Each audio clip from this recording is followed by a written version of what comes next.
Is up, fellow gamers? This is the Colorful Controller Podcast. I'm your host, Gio. We have a loaded episode for you. In this episode, we're going to talk about the Ubisoft Forward that happened last week, which featured games like Assassin's Creed, Watch Dogs Legions, FarCry 6. We're going to get into the whole PS5 box debacle and talk about the DualShock 5 controller. We're going to talk about the discontinuation of the Xbox One X and the rising cost of video games. We wrap it all up with our question of the day, which is there an age limit to playing video games? Can you be too old to play video games? Questions. We need answers, right? Anyway, we're glad you're here. Let's get into it. Always real. From the day I was born. That's something different. Not part of the norm. What I am is something untamed. I'm coming at you like a hurricane. All right. So welcome to the first episode of the Colorful Controller Gaming Podcast. I am your host, Gio, and could not do this by myself. So I had to get some of the best for you guys so that, everything is concise and information is good and different points of view. I mean, that's really important to the show. I didn't want this to be just about my point of view. I wanted to get other points of views from other fellow gamers. So my first guest is what I call... he's like the collector of all collectors, and he's one of the biggest gamers I know personally. You name it, it comes out. He's tested it, tried it. So with that said, I'm welcoming my friend, Brother Ron. So welcome to the show, Brother Ron. Yo, what's good? What's good? Thank you so much for being on here. I look forward to your expertise. This brother right here, I feel like when I first met him, he was kind of my spiritual twin in terms of gaming. Like, I feel like we kind of think alike. We like a lot of the same kind of games. Our play style's kind of the same. We're very open-minded to try different types of games. And I just had that connection with him from day one. I don't know if he knows that, but he knows now. So without further ado, I bring my good friend Matt to the show. Matt, welcome to the show. Hello. Hey, everybody. Hey. All right, so we got a lot of things to cover today. These are just things that have happened in the past week in terms of gaming. Obviously the show focuses on console gaming. I mean, there's a whole PC world and PC side of things, which there are plenty of other podcasts that will cover that for you. But this one right here is specifically dedicated to home console gaming. So we're going to cover, PlayStation, Nintendo Switch, Xbox, those kind of things. So with that, our first bit of news is the Ubisoft Forward that happened on July 12th. I don't know if any of you guys had a chance to check out the Ubisoft Forward, where they but they kind of went over some of the games that were coming out later in the fall. They have some really big titles on the way. They talked about a Ghost Recon update. I don't know if you guys played Ghost Recon. I was a big fan of, they now have added artificial intelligent teammates, because the game doesn't have those currently. And the one before it did. So it was like, why'd you take them out? Like, we enjoyed that so much in the first game. Why would you take those out? So they've added those back in. Also, they've fully customizable physical features, gear, weapons, and costumes. And so you can approach the missions a little bit more stealthy if you want to, with the new AI teammates and stuff. So that's like one of those games for me that you got to play with somebody or a team of people to really enjoy it. Right. Doing it by yourself is difficult as hell, because it'd be like 80. So much going on here. Yeah. And then controlling AI people is just not the same as playing with real other players, Right. So have any of you guys played Ghost Recon, the Breakpoint? I have not played Ghost Recon Breakpoint. Heard about it, just never played it. Okay. Any of the Ghost Recon? I've done the Wildlands. Yeah, that's the Wildlands. Yeah. And that's the curious thing about it. Like, it seems like, and these are the same folks that did Division and Division 2. So it's kind of weird how you go across different games that are kind of similar, but then it's like with the AI situation, because it seemed to me like the AI violence was pretty decent, and I was really impressed with how even like the enemy responded. But it sounds like in this latest game, I didn't play it, but it sounds like there were some challenges that Ubisoft had. So yeah, it's kind of like why can't you take what worked from the last game and just carry it forward? It's like they're reinventing the wheel each time. That's kind of confusing. Yeah, maybe different teams. Sometimes that's necessary, because how do you advance the platform if you keep it exactly the same each time? Fair. But I think like you can't really just like totally shift the game in a different direction. But I think to Matt's point though, is like there's certain core mechanics that should be the same. So like if you have AI that's working, you can still have AI that's working, run with the same thing, but then try to do something differently with it. I feel like there's no way you can have a game where the AI is like spectacular, and then all of a sudden the AI in this game don't do nothing but just stand there and get shot up. It's like find that balance in the games to make it work on, all your different games and platforms instead of just the one. Right. Or they could just, give you the option to enable or disable the AI characters, as opposed to just removing it completely without giving you a choice. It's just crazy. Also, Watch Dogs Legions finally get an official release date. I know the game was supposed to come out earlier this year, and they had pushed it back to the fall. They didn't give a date. So now they've released that it will come out on October 29th, and that'll be on Xbox, PS4, Stadia, and PC. Anti-Stadia. Right. When I saw Stadia on the list, I was kind of surprised. I was like, are we still making games for that? Ooh. It might be like I have to say the Virtual Boy, it's like only like 10 people bought it, so they still make games for it. So. I feel like though somebody on this chat has Stadia. I don't know, but I'm not gonna say that. I do. You know what? I really like it. It does depend on the internet being kind of somewhat decent. So just as a reference point, like at the last place I stayed, like internet was maybe like 40, 50 megabits a second, and it played pretty well. Sometimes it would mess up, but the things that I really enjoy with Stadia is that the load times were crazy because it's all cloud, and essentially it's like you're playing Netflix. So you're getting a video stream and you're controlling it through the controller, which is the only hardware that Google will sell you. Everything is in their data center in the cloud, and the cloud-based stuff. And when it works, it's brilliant. There's still maybe some opportunities for improvement, but like for instance, not to make a Stadia commercial, but like in the Division 2, there's something Sponsored where by Stadia. I know, like they have this feature that for Division 2 where if I'm playing a game, I can actually see what my teammate sees in the corner. So I can look through their eyes. Is it the future? I'm not sure yet, but it's ambitious. But back to the Watch Dogs Legions. Are any of you guys looking forward to this game? No, you're good.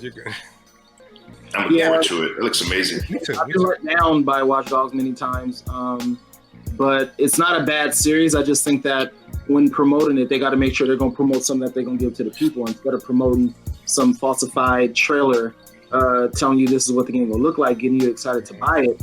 So it makes me cautious. I may not buy it at release, but I might buy it like later on after about a week or two in, just to see what the census is on the game. I agree. I feel like for that first one, it kind of got me like that, where it was like, like they promised a lot. Yeah, and then I played it. I'm like, this is not what I had in mind. So that's a good point. Like, it sounds. I really love the idea that you could be any person. That's crazy. That is really dope. I think that's really ambitious. We'll see, though. Yeah, we'll see. All right, we're gonna keep it moving. I'll figure out this camp situation. But also, they announced the official date for Assassin's Creed Valhalla, but it's finally getting a release date for November 17th, 2020.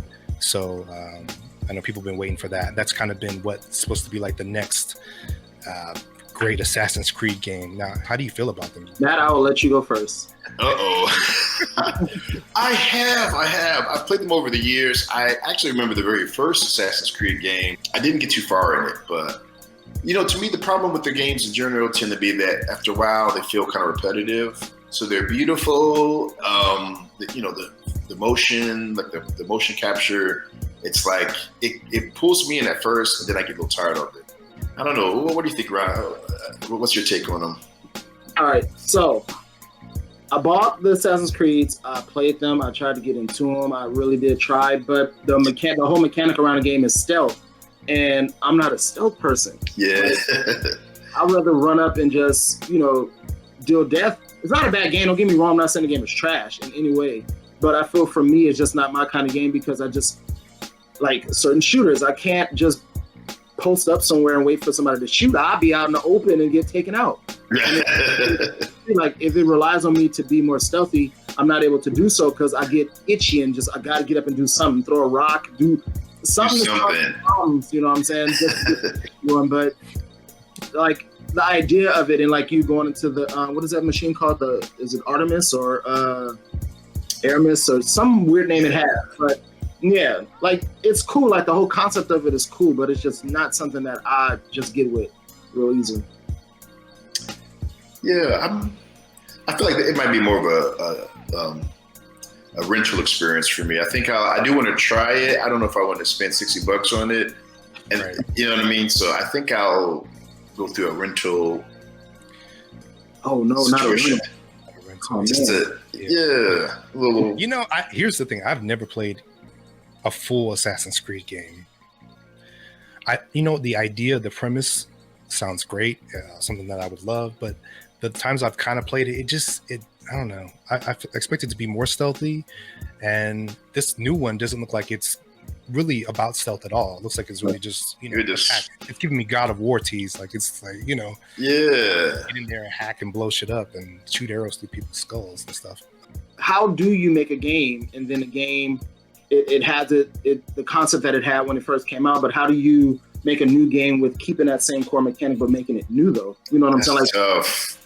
like you don't, like you said, it may seem too action like, and then it's too stealthy. Like, is there a common balance between the two? Yeah, that's a really great question. I mean, but the one thing I found was notable is the idea of how I think for this latest game, the character can have same gender attracted romantic entanglements. That word has just popped out of my brain somehow. Like, A whole nother story. yeah. So I'm like, I like how like characters, it's like people can see themselves reflected in characters, and it's not like, like playing games back in the day, and it's like, I have to go save your girlfriend. It's like, okay, Yeah, sure. yeah. Come on, girl, let's get it pop. Come on, babe. Yeah. I find it interesting how game designers are being thoughtful about representation, and Right. I appreciate that, because I remember and even now I definitely want to see more characters of color, and As I like long that as stuff. it's right, because I could tell you some games where when you can make a black person, they always do the extremely large nose, the big old lips, and it's like in the bald head. And we can have styles, but we don't have straight hair like that. So give us something that we can work with. Right. Yeah, I'm going through the hair choices, and I have to do a bald fade. No, that'd be the bald fade, just bald. Or I'm going to have hair that's, that just Straighten in a ponytail. Yeah, I'm like, that doesn't look like that doesn't look like me, but Right. all right. We'll see. We'll see. Oh, I that would be cool. I mean, I would we like might have that. the tech to do that, so I don't know why we don't see more of that. think it's the money, man. Like everything becomes more expensive. And when they start implementing that, that's going to be when games get, we're going to be paying $80 for a game instead of $59.99. Oh, speaking of that, though, Ron, you raised a really good point about the cost of games. Like, I think they're saying $69.99 is the new sort of kind of game cost. Yeah. But I guess, rising production values, or, like games are like Hollywood movies in terms of their budgets. That's fine. Just give me enough content to satisfy that amount that I'm paying for this game. Yeah. Don't give me no game where it's a 5-hour or 6-hour game like Order 1886. Like beautiful game, but it's only like 5 hours or 4 hours, and that's it. And that's the game. There's no replay value or anything. And it's like, if you're going to charge me that much, make sure you're giving me content that's going to sustain me this amount of money. Now, if you do that, I'm good. No problem. No problem at all. No problem. Games. I was actually reading an article with the former, I don't know if he was president of Sony or whatever, and he was talking about how that the gaming industry is going to fall apart eventually because, and you think about it, they spend, let's just think like Last of Us 2. They spent the last 7 years making that game. So imagine employing a whole team of people for 7 years just to make one game, And now, mind you, Last of Us is definitely going to make its money back. It's, sold, 4 million in 3 days or something like that. So they're definitely going to make their money back. But think about these smaller studios that don't have those kind of resources, and they're spending all this time making these long games because they want to give people that long gameplay, but if nobody buys it, I mean, it's going to bankrupt a lot of companies. And what his suggestion was is that we move into a more Netflix style gaming subscription thing where it's a monthly fee where things are being paid. And I mean, and it seems to be working for Microsoft with Game Pass. So I don't know. What do you guys think about that? I would say no, only because if it's going to be anything like Netflix or anything like that, you have to worry about a game being gone. So then that means that if a game, they can't put every single game in the catalog in there because eventually at some point it's an overload of the server and all these other things like that. So in order to satisfy new things coming in, you got to pull stuff out. So then the question comes in, so what am I going to do when a game is on here that I haven't finished yet? Do I got to wait for it to be put back on here to finish it? You know what I'm saying? It's like all that stuff comes into play where then if I own something, I can just pop in the disc anytime I want to, play it at my own leisure as long as I want, when I want. But, it's not to say that it's not a good feature or an option to have for those that don't buy physical games. But I feel like there should never be a place where you're going to remove one option and just have one definitive option to say this is what you have to do. When they do that, they're going to lose gamers. So you don't ever really own anything either. If you're paying a monthly subscription, you don't That's Game Pass, true. you don't own any of those titles. I mean, you have the option to buy them, but it's like the price will, you have like the right to play it, or but then it's not the same as having a disc that you can physically have control over. So I think to the point of that is like, maybe it's additive. So it's like, don't take anything away, but offer different things. And then as the market shifts or changes, there's models that exist that people are comfortable with. So for those who like Game Pass, people continue to support that. And then, they'll, I like the way like Microsoft does it because it's like you can buy the game at a discounted price even as it rolls off. So they try to be more pro-consumer in that it gives people choices and flexibility.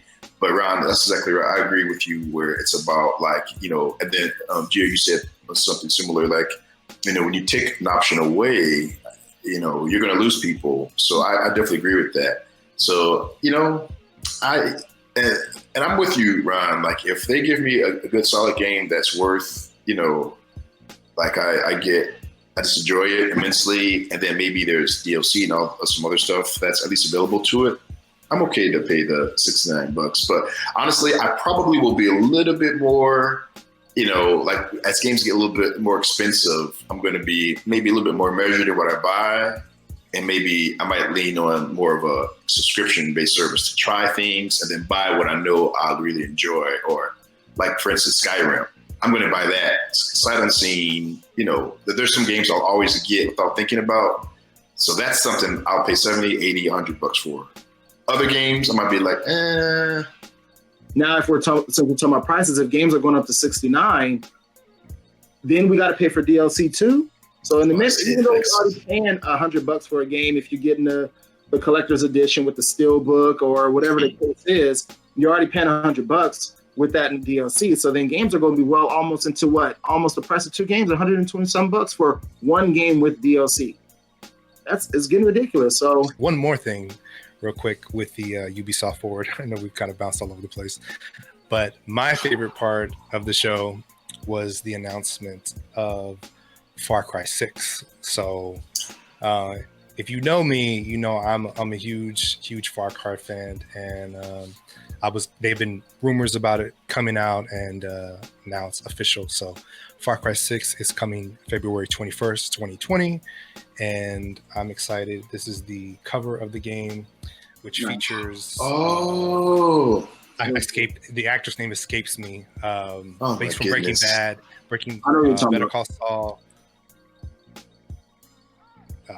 Excuse me, I'm messing up his name. I'm so bad with names. Yeah, I love him as an actor.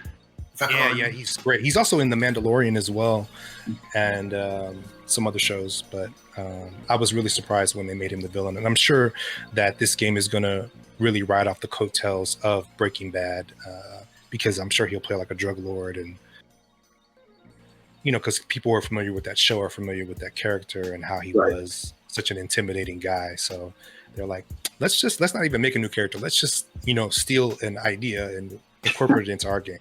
but it could be different. We'll see. But that's my guess. I don't know what the role of the son is going to be. I don't know. He seems to not really be on board with his father's plans. So I don't know if you're going to play as a son or he's kind of young too. Yeah, he's very young. So I don't know, but that'll be interesting. I'm looking forward to seeing what that's all about. Giancarlo Esposito, that's his name. Yeah, Giancarlo Esposito. Yeah, he's fascinating. But wow, that's gonna be cool. That's gonna be crazy. I'm looking forward to that. So we're gonna keep it going here. I don't know if any of you guys heard about this, that they started criticizing the PlayStation 5 case design. People are being really nitpicky about how these next generation things are looking, and they started complaining about the way the case looks. I'm gonna show you guys a picture of the case so you can see. I've seen it right here. Yeah, so it's like this. The blue. They had issue with the blue. I love blue. This looks beautiful. I have no problem with it. Yeah, that's fit into my collection perfectly. So my thing is, the one thing I'm learning is that you're never going to satisfy anybody, no matter what you do. They can make it look different. Then you're going to have people complaining about how different it looks. I just feel like people just got to learn to roll the punch. As long as the game is good and they put energy and time into making the game good, don't worry about the casing. The case is not going to work. If that's the case, I should complain about a lot of these cases that got this ugly box art on it, but I don't care. As long as my case is in nice condition, sitting here on my beautiful shelf case with all my other games, that's all that matters to me. I just need a case. I need a physical case, and I don't care if it had pink, purple, orange, any color on it. I would not even matter. It wouldn't matter to me. Yeah, I don't think it looks that bad, honestly. What was some of the critique though? Like, what were people? They wanted it to be clear, or they wanted it to be. Clear was probably the thing they showed the most, and they actually made mock-ups of it that were clear. But I think it looks good. Even look at this with the Miles Morales. I think it looks good. So I'm not really a problem with it. I don't have a issue. But I think people are going to complain. I think some of it is, there's something about. I don't know, it's human nature. I mean, I don't know. I don't get it. And maybe, I don't know if it's because of age or I'm just glad that there's still video games in 2020. Who would have thought that video games would become such a huge industry? It was something where, playing your Atari 2600 in the basement, and you're just like, I don't know. It's interesting. I don't have anything to say about the box issue. I don't get it. Does that prevent you from buying? Like, if the box just doesn't look good, is that going to be like, no, I'm not going to buy that?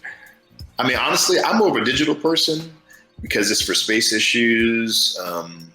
But absolutely not, though. But hey, you know what? To each their own. I mean, well, they can always buy the digital version where they don't have to buy no disc at all. There we go. Problem solved.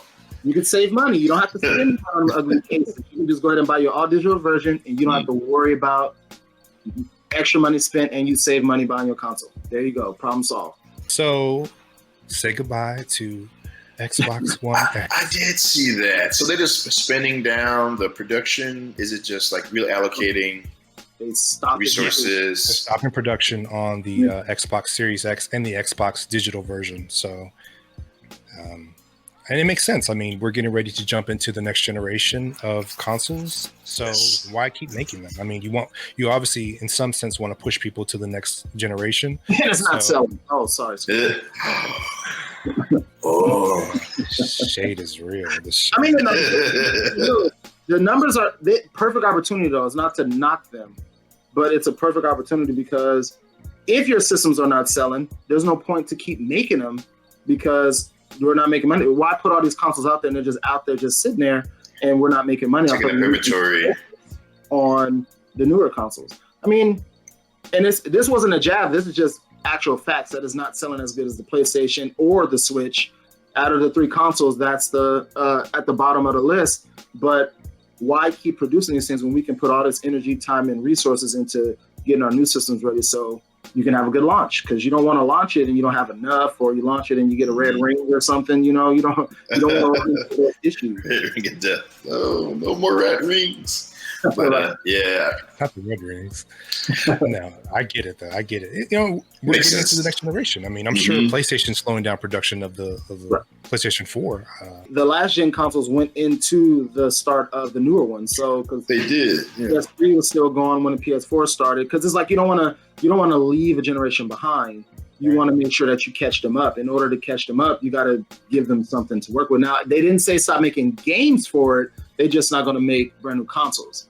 And that, which means that if you just have to get whatever's out there. And if they're not selling like hotcakes, then, you know, whatever's out there in the world right now, you can just go and pick one up. I mean, it's smart. It's not, I wouldn't say it's bad on their part. Even if selling or not selling, it's still not bad, because they just want to make sure their focus this time is going to be on their newer systems, which is a smart move to make.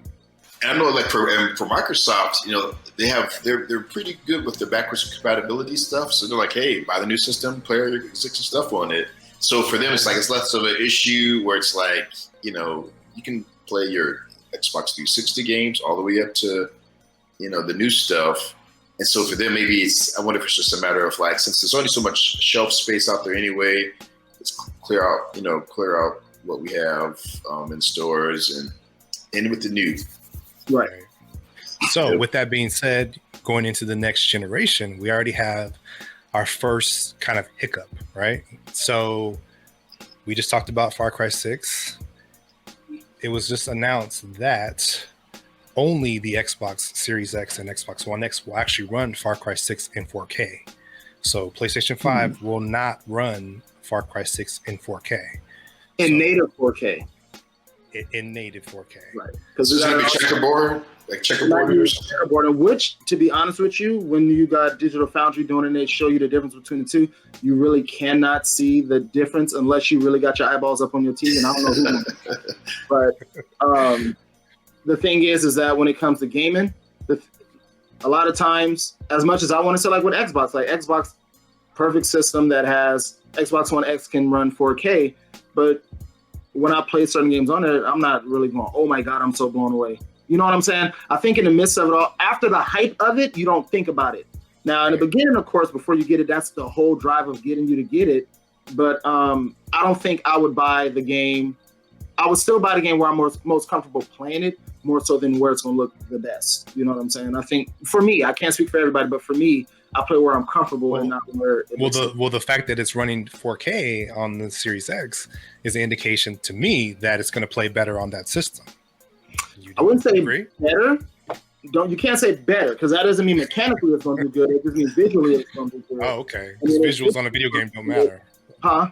Because visuals on a video game don't matter, right? Not all the time. Because like when we were having a discussion earlier, we were talking about Broforce. Broforce looks like something that came out on Nintendo. But playing it, when you into it, you're not worried about how it looks. You're just worried about the experience. That's not always the case. Like if you follow a series, like if you've been following Far Cry, and for you, Far Cry is one of those games you like to see progress, for you it's going to matter how the game looks for you. But then if you got people that just like to play games, you know, like for me, if there's Resident Evil and they say Resident Evil was going to look better on the Xbox X series, then that's the console that I'm going to get it for, because I'm a fan. I want to see Resident Evil look its absolute best. But when it comes to it running in 4K, that ain't gonna make it better. Forza running in 4K on the Xbox One X, but the box still didn't sell that good. But you know, whatever. It is what it is. Just saying. Hey, Was there any details about like why, like, is it just like a graphics engine limitation? Like maybe they don't have like was there any technical they details? didn't really specify. I mean, I think a lot of that information is still being and they don't really want that to really get out too much, so they're not speaking about it too much. But what I did read was that the console was limiting the PlayStation version to 1620p, which is a few steps below 4K. So, you know, it's above 1080p, but it's not 4K. I don't know if I would notice, honestly. Like, if you got a big TV, it's in a wall, it's like, that's curious, though. I'm wondering what that's about. I'm just curious about that. Yeah, that's going to be interesting. So we'll see if we'll see more of these stories coming out about games running better on one console versus the other. But then now what is going to happen, because I'm pretty sure Digital Foundry is going to, you know, show it off. They're going to show the difference between the two and how drastic it is in the two, comparing them together. So, you know, we'll see. It's not in any way that a bad thing. That's an awesome thing, because we know Xbox has better specs right now, as far as what they're putting into their system. So it better perform better when it comes to certain things, because we're putting more in there. Now, if you put more in it and it's worse or lacking, that's gonna tell us something like, why is that the case? You know what I'm saying? But Right. sometimes it's not always about the best hardware, because like I said, the Xbox One X had the best hardware and it still didn't pump nothing out that was like mind blowing on the 4K system. So yeah. Okay. Moving along here. Let me get his name. I don't know his name. Jeff Keighley. He's the creator of the Game Awards. He spent some time this week with the PlayStation 5 controller. I don't know if either of you guys saw the video with him. I saw the video today. He had the first hands-on with it, and that thing is huge. I mean, I tried to get a still from the video, but it's a lot bigger than perfect for mine. Looks like an Xbox controller. Yay! Oh, I mean, in terms of size. So I like so it's interesting that it looks bigger. Yeah, because it's like next to his head. That gives us interesting sense of scale. Yeah. Huh. Okay. It's definitely a lot bigger than the DualShock 4. So, right. I mean, I guess bigger is better, as they say in some cases, but it depends, because when it comes to controllers, I think because everybody got different hand sizes. I mean, it would be a perfect world if they made controllers based off the hand size, but for me, bigger controller is better. Just imagine how it feels for me to play a game on the Switch with just the little single half, and you're like, my hands are so big, it's like I'm like pinching the controller to play. But for me, this is good, but it's going to run into an issue with people that have smaller hands, because they're going to feel like they have to move their hands around even more. Yeah, I think about little kids. When kids play video games, you know. Forget those kids. This is all for adults. forget the kids, right? But it did look big for a little kid's hands. So right.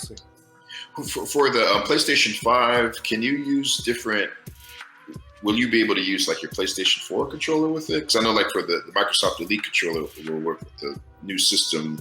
So you'll have maybe like it's like, I wonder if there's any kinds of ways to have different controllers. Because I know those are smaller controllers, so maybe like for kids, maybe they compare a smaller controller. Or I don't think they haven't mentioned it yet. So being that they haven't mentioned it much, I'm not sure what they're going to do with it. I'm hoping that you're able to still use your PlayStation 4 controller, because I know you can use the PS4 controller on the PS3. That was cool. Everything didn't work, but you were able to use it. So I'm pretty sure you will be able to. Okay. I'm pretty sure we will not be able to be honest with you. Sony is definitely about, they want you to move forward. They want, buy the new. I don't see them bringing the DualShock to the PlayStation 5. But we'll see. It was mentioned before, but they didn't say in what capacity. But I know at one point they had the conversation about the controllers. Huh, what would you say? A media remote. So I learned my lesson with media remotes. I bought the PlayStation 3 media remote, never used it. It collected dust and just fell apart. So yeah, there for convenience. That's all. So speaking of streaming, we talked about Stadia earlier, but one of the biggest streaming platforms that we haven't spent a lot of time with, and it's coming very, very soon, is the xCloud. And Xbox recently announced that Game Pass is now going to include, the Ultimate at least version, is going to include Xbox streaming at no additional cost. So I think that's great. I think it's going to do wonders for people to get into streaming in that way. And the fact that it's going to go everywhere, I know you're ready, Ryan, I know you're ready, but it's going to go everywhere on every device. That's Xbox's mission, to kind of get it on all the different platforms, phones, tablets, computers. I think it's going to be bigger than people really give it credit for at this point, because we haven't had a lot of time with it.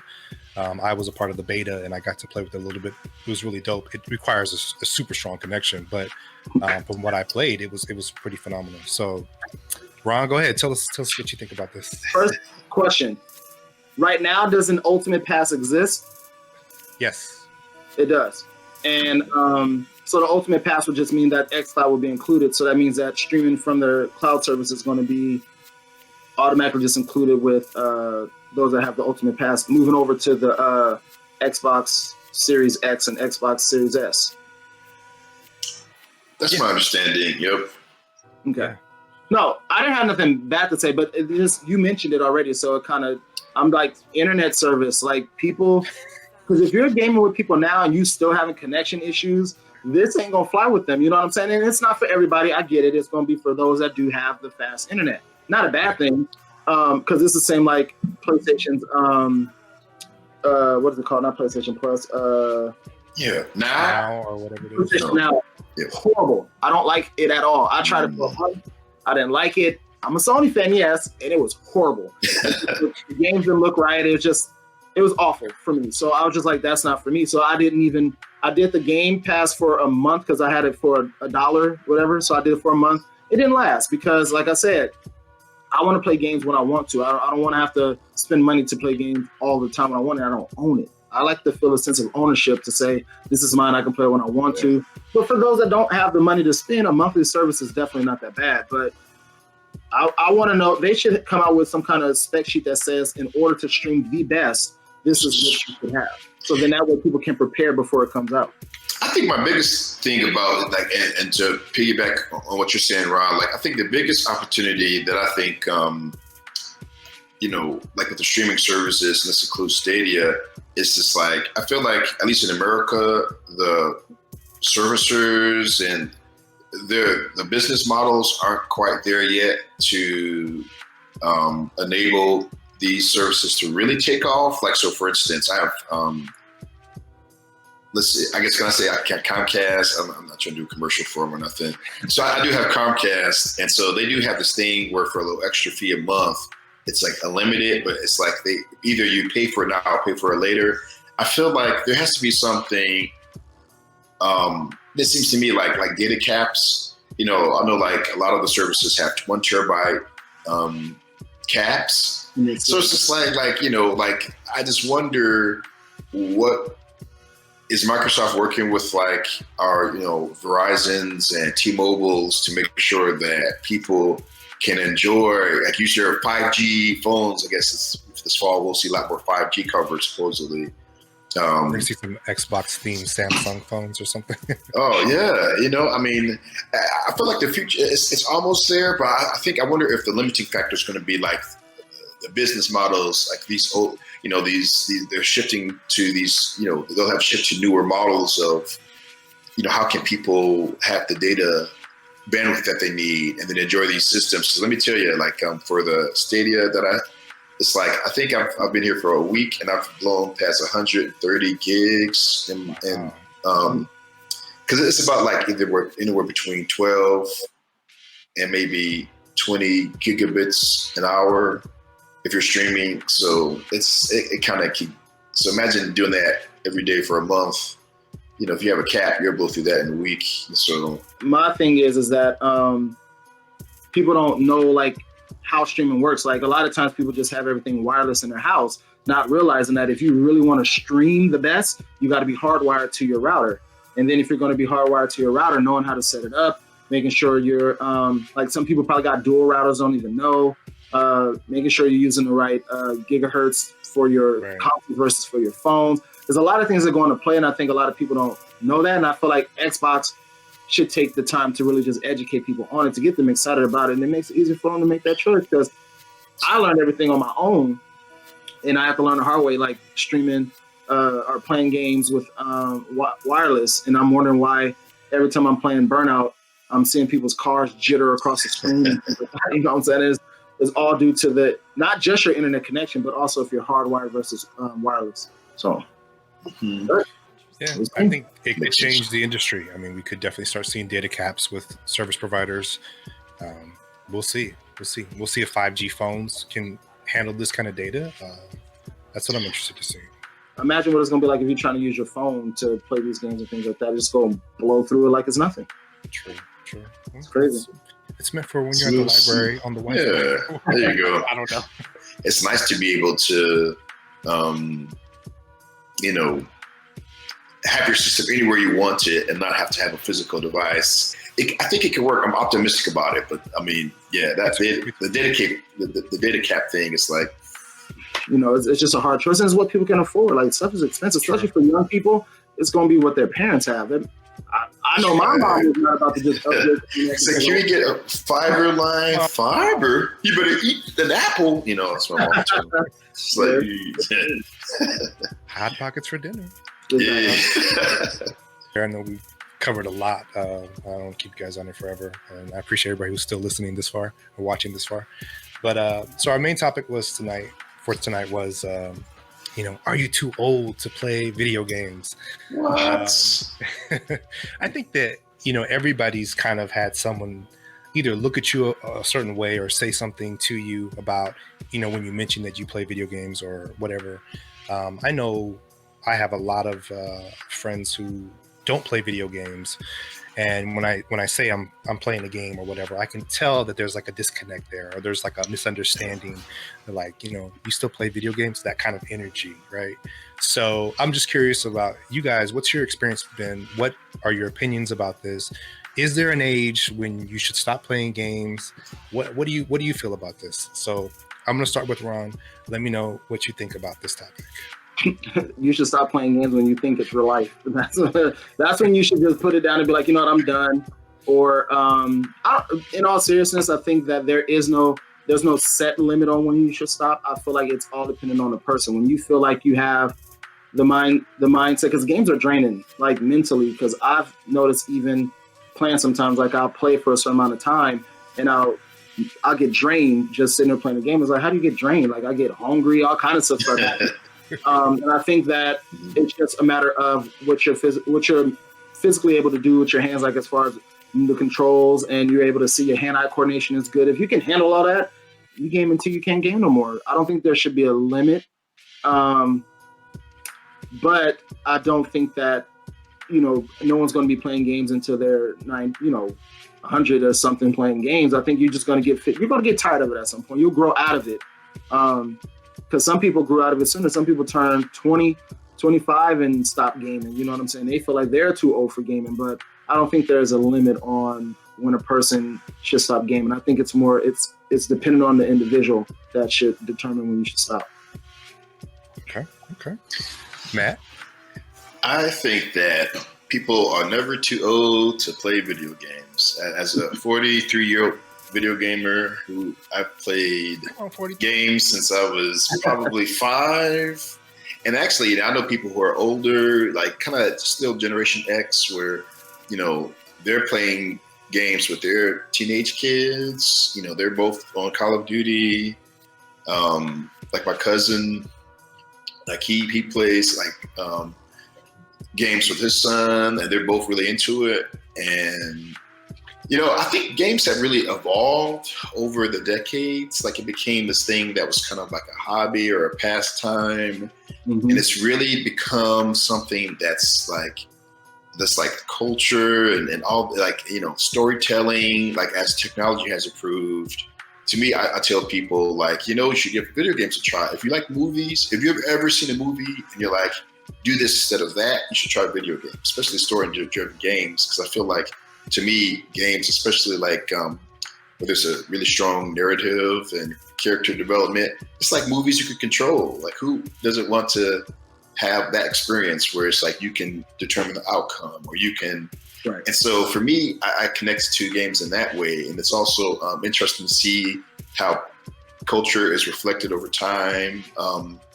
And now, like, and it's like you go from the 70s to the 80s to the 90s, and it's sort of like, to me, gaming has picked up this inertia of like, you have sort of people who were kids or maybe even adults then, and then even now they're playing whatever's the latest generation of stuff with their kids and grandkids. I saw something about, like, there's a person, what game were they playing?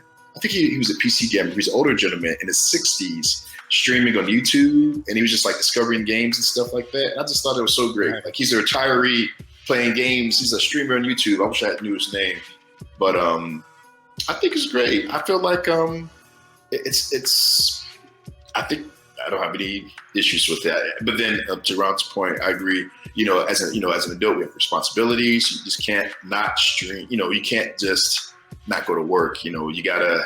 You have to balance that. You don't want to lose your job because you're up at 2 a.m. and you have your eyes. You got to go like this in your meeting because you're, you know. So I guess as with anything, you know, you have to take a measure of restraint. But yeah, you're never too old. Definitely never too old. I agree. And I'm just going to say, you know, whatever in life is something that you should stop doing because you enjoy it, right? I hear people talk about, you know, you should stop having sex after a certain age. And old men still trying to get it in, okay? So if it brings you joy, if you know, it's a stress reliever for some people, you know, why not? Why not? I think that, you know, I could easily compare, you know, people who watch a lot of TV to people who play games. You know, like it's people say, oh, you're burning brain cells or whatever playing video games. Well, you're burning brain cells if you're just watching TV for, you know, 16 hours a day or you know, running through a whole Netflix series in one sitting. But if that's what brings you joy, if that's what entertains you, I mean, who am I to say what you should enjoy? You know, right. And I think that it has probably, I would like to think, positive properties in the sense that, like, you know, you're using your brain, you're thinking, your puzzles, your problem solving, you know, you're using, you know, hand and eye coordination. Right. I would like to think, I don't know, I don't have the science to back it up, but like that is helpful in keeping you sharp and keeping you, you know, aware. Because if you're playing a game and somebody starts shooting you from a corner, and as soon as you get hit, you react and you got to move and you got to run, you know. I don't know. I know some games, like I was playing Apex. I'm like, somebody shoots me, and I like, bitch, and I'm like, you know, I'm running. Like it wakes up your whole body. But yeah, obviously doing too much of something is bad, no matter what it is. So whether it's gaming or whatever. Also, too, like if you're playing a game and you doing this with the controller, it's time to stop. Picking up and moving the controller. Man, I used to play my Nintendo Wii. If you don't move it, you'll still be fine. You don't have to. Mario's not jumping because you're doing your hands like that. He's only jumping. You're jumping because of that. I've seen people do that. Like, yeah, that's funny. You know, and then I don't know if you guys heard, there was an article that from a story that happened a couple of weeks ago, back in June, where a dad had made this Facebook post about his son who died from playing too much video games. He did like a 24-hour gaming session, and he had some health conditions. So I'm not sure what they were exactly, vein thrombosis or something, or DVT they call it. And blood clot or something. Too much, yeah. Yeah, you gotta move, and you gotta know your body. And if you sit and playing the game and you feeling like tired, it means your body's something's wrong. Yeah, listen to your body. Hungry, eat. Like that's why when I game, I try to have like gaming snacks just to make sure I'm good. And then if I play too long, just don't want to quit. Don't force yourself to do something that you know you ain't able to do. Right. Just stop. That's what I remember when some games used to stop in the middle of the game and like you should take a break. What was like Wii? I feel like Nintendo Wii and the Switch does that too. It'll tell you to take a break. Mm-hmm. I'm playing Zelda and it's like, you might want to take a break. When it's way too long. Shut up, Nintendo. You've been on here 20 hours. You need to take a break. Right. Oh yeah. Exactly. I'm curious, what is the longest gaming session that either of you ever had? Oh. I would say 6 hours straight without stopping. I paid for it later, but without stopping, I had a huge headache later. Like, whoa! But that let me know what my limit was, and I knew that if I wanted to play games for long periods, I would have to take a break in between and then come back later. Yeah, I would say about 6 or 7 hours at max. Oh, let's see. I think mine was maybe 4 or 5.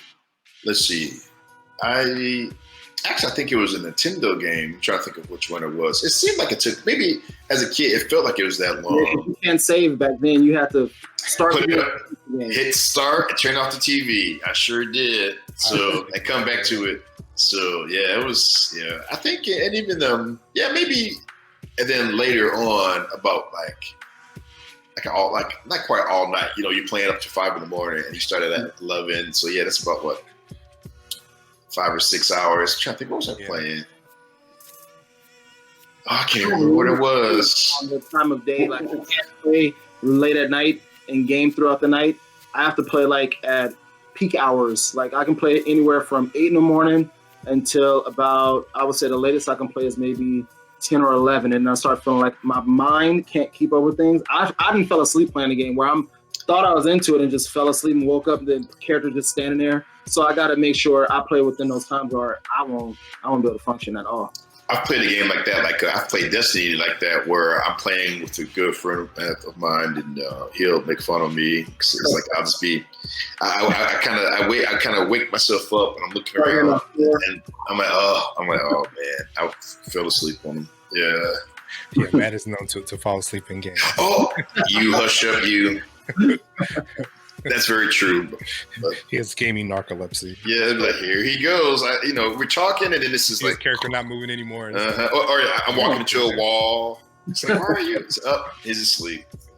Yeah. I think that the longest I'm sure I've had an 8-hour game session. I don't know what it was, but I know I've done a good 8-hour game session. And the most recent thing I know was at least 6 hours, and it was in Last of Us 2. I played that for a while. Yeah, and I woke up and I just started playing. Before I know it, I woke up probably about 9 o'clock, and then afterwards it's like early afternoon. Oh my god! Like what? Because I like to try to get through the game, so I was trying to get through it, so I'm just trying to play as much as I can, and I'm still not done with that game. Hopefully by next show I will be done with Last of Us. Be done with it's wow. All right, well, I guess we will wrap things up here. I appreciate both of you guys immensely for being a part of this very first episode. Thanks for having me. It's fun. We covered a lot of stuff. So yeah, I guess that is it. We will see you in the next one. Thanks for checking out the Colorful Controller Podcast. We hope you enjoyed today's show. Don't forget to click that follow button on your favorite podcasting app. And if you're watching us on YouTube, click that like, share, subscribe button so you can be notified when we drop new shows. We got a lot of content coming your way real soon. We'll see you in the next one.